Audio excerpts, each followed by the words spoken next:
नमस्कार। दैनिक shift time में आप सभी का बहुत बहुत स्वागत है। एक बड़ी खबर, और ये खबर जो है रियासी से आ रही है। रियासी में जिस तरह से कुछ दिन पहले की अगर बात करें तो किस तरह से एक यात्रियों की बस पर इन कायर आतंकियों ने एम्बुश लगाकर यानी कि घात लगाकर उन पर हमला किया था, जिसमें लगभग 9 यात्रियों की जान चली गई थी, जो राजस्थान एनसीआर अलग अलग जगहों से आए हुए थे, और लगभग 42 के करीब लोग घायल हुए थे। वहीं पर जो सूत्रों के आधार पर मिली जानकारी के अनुसार रियासी पुलिस को एक बड़ी कामयाबी मिली है। वो कामयाबी क्या है बताना चाहेंगे आपके कि रियासी यात्रा बस हमले को अंजाम देने के लिए आतंकवादियों को मदद करने में शामिल मुख्य संदिग्ध यानी कि प्राइम सस्पेक्ट ओजीडब्ल्यू गिरफ्तार, यानी ओवरग्राउंड वर्कर जो है आतंकियों की जो मदद करते थे उसे गिरफ्तार कर लिया गया है। ये बड़ी खबर जो कि रियासी से आ रही, जो सूत्रों के आधार पर हम तक जो जानकारी मिली है वो हम आपके साथ साझा कर रहे हैं।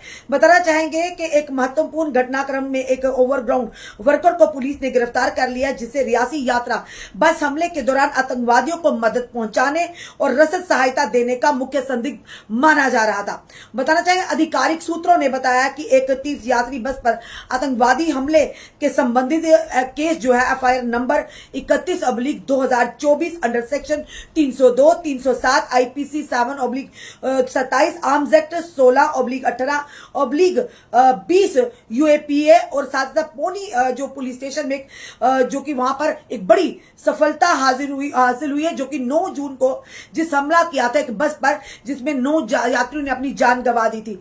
वहीं पर अगर आपको बताना चाहेंगे, उन्होंने बताया कि इसमें एक आतंकवादी सहयोगी जिसकी पहचान हाकिम दीन उम्र 40 पुत्र एमए खान निवासी बंदराही सैदा नाला जिला राजौरी के रूप में हुई है, को जम्मू कश्मीर पुलिस ने रियासी में गिरफ्तार कर लिया गया। ये बड़ी एक कामयाबी मिली है। हो सकता है अब पूरी लीड सामने आए, पूरा जो खुलासा हो कि आखिर किसके इशारे पर उसने ये काम किया और कितनी देर से वो आतंकियों को समर्थन दे रहा था, उन्हें शेल्टर दे रहा था। ये व्यक्ति भोजन और आश्रय प्रदान करने के साथ साथ कई बार आतंकवादियों को पनाह देने में भी शामिल था। उन्होंने बताया कि उक्त व्यक्ति ने एक मार्गदर्शक के रूप में भी काम किया है और घटना स्थल तक पहुंचाने में उनकी मदद की है। उन्होंने बताया कि गिरफ्तार व्यक्ति एक प्रमुख ओवरग्राउंड वर्कर है, जिसने हमले को अंजाम देने में आतंकवादियों की मदद की थी। इसके उल्लेख करना उचित है कि रियासी जिला के रनसू इलाके में आ रही यात्री बस पर आतंकवादियों ने हमला कर दिया। हमले के कारण बस का चालक जो था निरंतर खो बैठा था, क्योंकि ड्राइवर के ऊपर भी गोलियां दागी थी और बस पोनी के कांडा इलाके के पास गहरी खाई में जा गिरी थी। हादसे के कारण 9 लोगों ने अपनी जानें गंवाई थी और लगभग 41 के करीब लोग घायल हुए थे।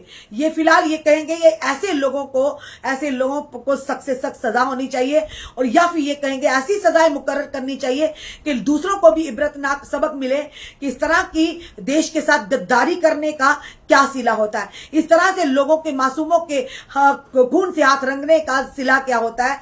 फिलहाल ये बड़ी एक कामयाबी मिली है रियासी पुलिस को। लगातार जिस दिन से ये घटना हुई है उसके बाद लगातार पुलिस दिन रात यानी अपने तरीके से लगातार यानी कि हरकत में है और पूरी तरह से हर तरह के चीजों को खंगालने का, हर पहलू को खंगालने का प्रयास कर रही है। और कड़ी मेहनत के बाद, लगातार की मेहनत के बाद अल्टीमेटली एक यानी कि लीड जरूर मिली है कि एक ओवरग्राउंड वर्कर जो लगातार आतंकियों को उनका सहायक बनकर, उनका मार्गदर्शक बनकर, जो उन्हें बताता था कहां पे किस तरह से पहुंचाना है, किस तरह से खाने पीने की व्यवस्था करता था, उन्हें शेल्टर देता था।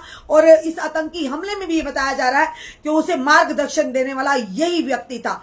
फिलहाल वो पुलिस की हिरासत में। अब क्या सामने आएगा कि कौन लोग और शामिल हैं, यानी घर का भेदी लंका डाय, ये वो वाली बात होगी। तो ऐसे लोगों को बख्शना नहीं चाहिए। जहां पर एक तरफ आतंकियों को उनके मुकाम तक पहुंचाना जरूरी है, इससे पहले ऐसे लोगों को जो देश में रहते हैं और देश के लोगों के साथ, देश की सेना के साथ, देश के साथ गद्दारी करते हैं, सबसे ज्यादा कसूरवार ऐसे लोग हैं। और बार बार लोग ये भी कह रहे, सवाल उठा रहे थे कि लोकल स्थानीय लोगों की मदद के बिना इतनी बड़ी कार्यवाही को अंजाम देना मुमकिन नहीं है। तो वही हमने पहले भी कहा कि घर का भेदी लंका डाय, तो ऐसे भेदियों को ही लगातार पहले शिकंजा कसना चाहिए, क्योंकि ऐसे लोग कहीं ना कहीं ये कहेंगे के लालच के तौर पर, अपनी लालच के कुछ चंद पैसों के फिराक में कई लोगों की जिंदगियों के साथ सौदा करते हैं। कई लोगों की जिंदगियों को यानी उनको मौत के घाट उतारने में इनके खून से भी हाथ सने हुए हैं। फिलहाल ये बड़ी खबर है, आगे क्या निकल कर आएगा जरूर आपके समक्ष लाएंगे। फिलहाल रियासी पुलिस ने एक ओवरग्राउंड वर्कर को